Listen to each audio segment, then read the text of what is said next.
اور اس کو اپنا کر کے آدمی اللہ کی بارگاہ میں مقبول ہو جائے. اس کا کیا مطلب ہوا کہ اللہ کی بارگاہ میں مقبولیت اور محبت کا جو سلسلہ شروع ہوتا ہے وہ فرائض سے ہوتا ہے. اس لیے اگر کوئی فرائض کو شریعت اسلامیہ کے فرض امور کو چھوڑ کر کے اگر نوافل اور مستحبات پر عمل کر لے تو اسے مقبولیت مل جائے گی، اس کی کوئی گارنٹی نہیں ہے. ہو سکتا ہے کہ نوافل کرتے کرتے فرائض کی توفیق مل جائے، پھر اس کے ذریعے اسے کامیابی مل جائے. تو اس حدیث میں بتایا گیا کہ سب سے بہترین چیز، اللہ کے نزدیک سب سے پسندیدہ چیز جس کے ذریعے بندہ قرب الہی حاصل کرتا ہے وہ فرائض ہے. اس کے بعد نوافل کا درجہ ہے. اس حدیث کی تشریح میں تھوڑی دیر ٹھہر کر کرنا چاہتا ہوں تاکہ یہ اچھے طریقے سے یہ حدیث پاک سمجھ میں آ جائے کہ اللہ تبارک و تعالیٰ نے فرمایا کہ سب سے اچھی چیز فرائض ہے جس سے قرب الہی حاصل کر سکتے ہیں.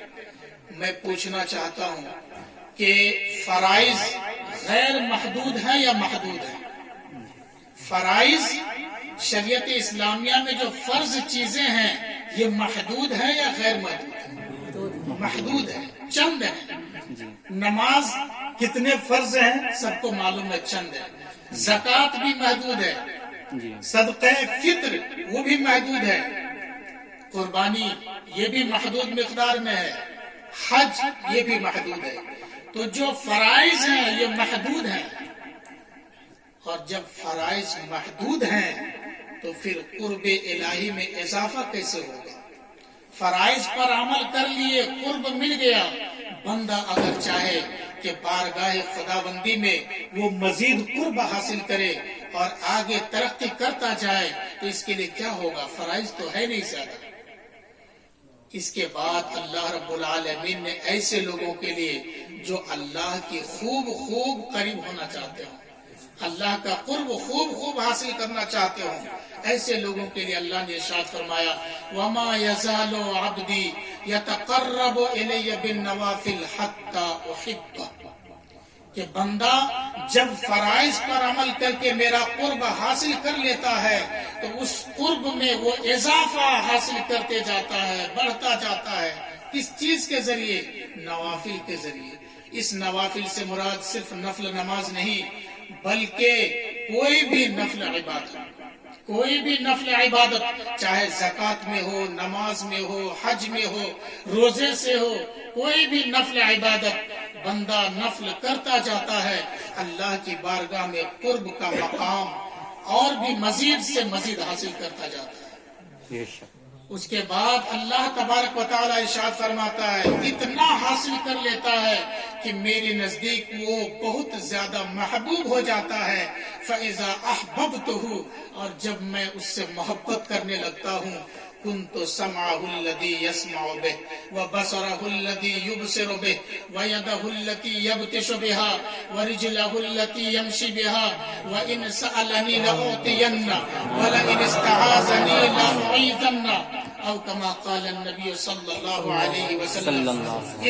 اب جتنا حصہ میں نے پڑھا اور جس کا ترجمہ باقی ہے اس کو سننے سے پہلے ایک بات یہ یاد رکھیں، دوسرے لوگ جن کے یہاں ولایت کا کوئی باب نہیں ہے، ولایت اور صالحیت کا کوئی سسٹم نہیں ہے، وہ لوگ طرح طرح سے اعتراضات کرتے ہیں کہ تمہارے پیر اور تمہارے ولیوں کو اتنی طاقت کہاں سے مل گئی کہ وہ عراق میں رہ کر ہندوستان کا نظارہ کر لے، کوئی بغداد میں رہ کر کے پاکستان کی بات سن لے، دور دراز کی مسافت جلد طے کر لے اور اپنے پکارنے والوں کی پکار سن لے اور وہ غیبی مدد بھی کر سکیں.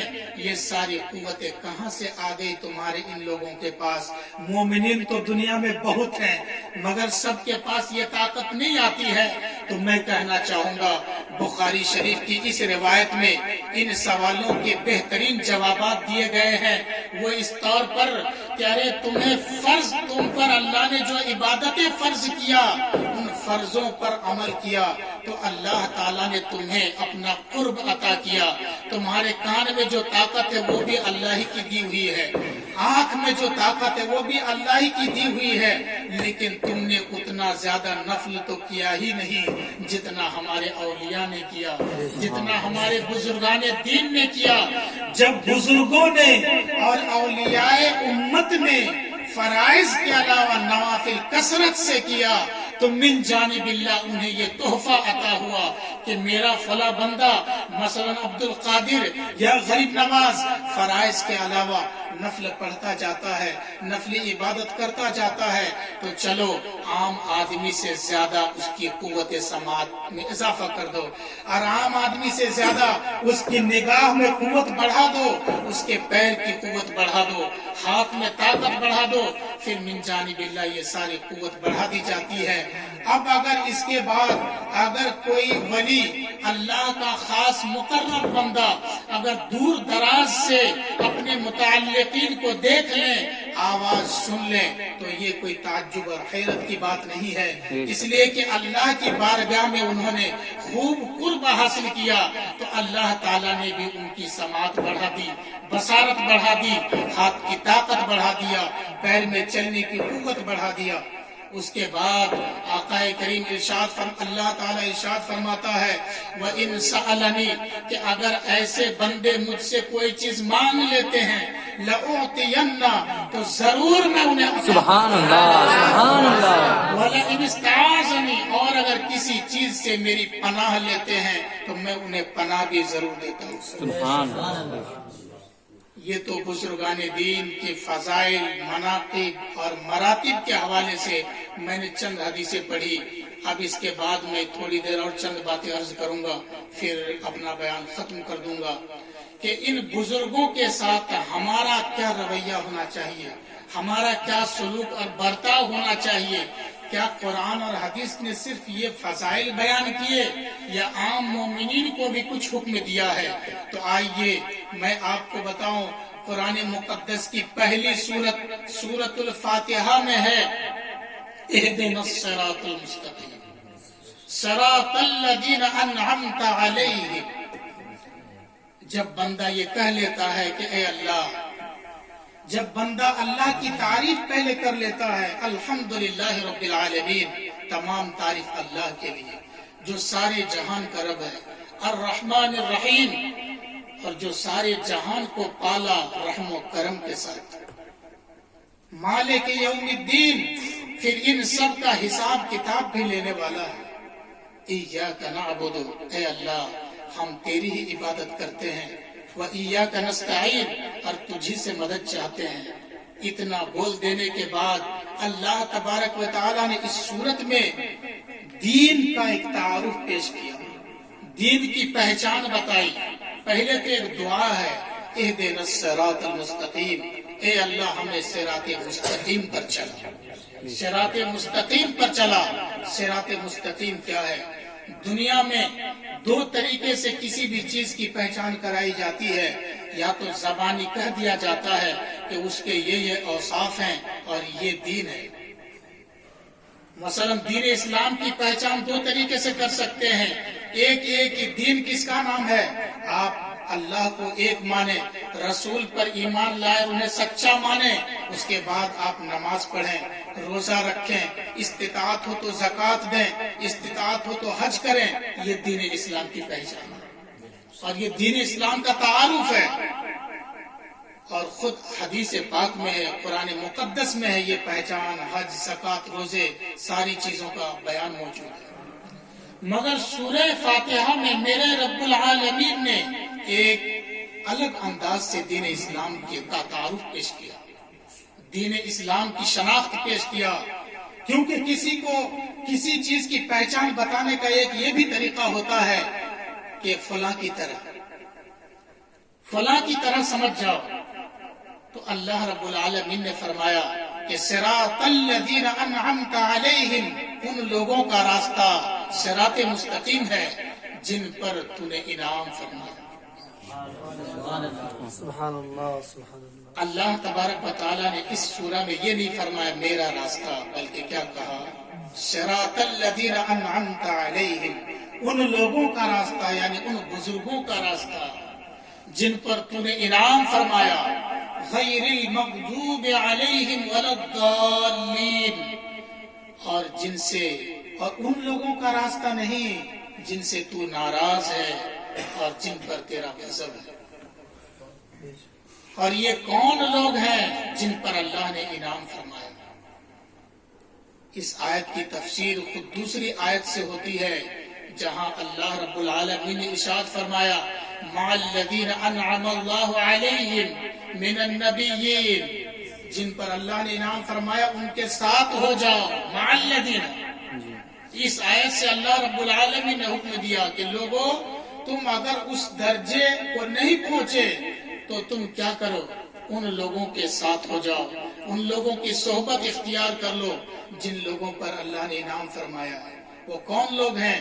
من النبیین، نبی ہیں، والصدیقین، اور نبیوں کے صحابی ہیں، والشہداء، اور اللہ کی راہ میں جہاد کرتے کرتے جو شہید ہو گئے، والصالحین، اور جو اللہ کی راہ میں نیک ہیں، اللہ کی عبادت کرتے ہیں اخلاص کے ساتھ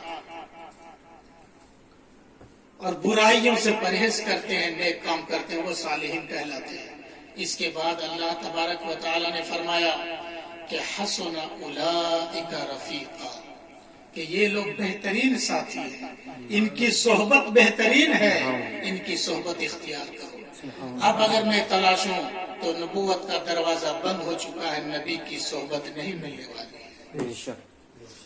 صدیقین سے مراد تفسیر کے مطابق صحابہ کرام ہیں جنہوں نے نبیوں کی تصدیق کیا. جب نبوت کا سلسلہ بند ہو گیا تو صحابیت کا سلسلہ بھی بند ہو چکا ہے. تو ہمیں اس آیت کے مطابق نہ تو نبیوں کی صحبت مل سکتی ہے براہ راست، نہ صحابہ کرام کی صحبت مل سکتی ہے. اب رہ گئی دو چیز، دو لوگوں کی صحبت، شہداء کی اور صالحین کی. تو شہداء کی صحبت تو مل سکتی ہے، مگر کس زمانے میں ملے یہ اس کی بھی کوئی گارنٹی نہیں. جہاد ہو، اللہ کی راہ میں شہید ہوں، پھر جو شہید ہو جائیں گے ان کی صحبت کیسے اپنائیں گے؟ وہ تو شہید ہو کے چلے گئے. تو اللہ کی راہ میں جو لوگ شہید ہونے کے لیے چاہتے ہیں جہاد کرنے، ان کے ساتھ ہو جاؤ. ان کا جو مزاج تھا، ان کا جو جذبہ ایمان تھا، وہ جذبہ ایمان اپنے اندر بیدار کر لو، شہیدوں کی صحبت ملے گی. وہ کلمہ حق کی سربلندی کی خاطر جان دینے پہ تیار ہو جاتے ہیں. آپ بھی اپنے اندر وہ جذبہ پیدا کر لو، یہ شہیدوں کی صحبت کہلائے گی. اس کے بعد لیکن چونکہ ہر زمانے میں ہر جگہ شہید یا جہاد کا سسٹم نہیں ہوتا ہے، اب آخری آپشن ہے کہ صالحین کے ساتھ ہو جائے. اور صالحین ہر زمانے میں ملیں گے. قیامت آنے سے 40 سال پہلے تک صالحین ملیں گے. پھر اس کے بعد تو پورے ہی پورے لوگ ہوں گے اور انہی پر قیامت آئے گی. اور جب صالحین جب تک رہیں گے تب تک قیامت نہیں آئے گی. تو ان صالحین کی صحبت اختیار کرنی ہے. اور قرآن مقدس میں دوسری جگہ جو ارشاد ہوا کہ قوا انفسکم واہلیکم نارا،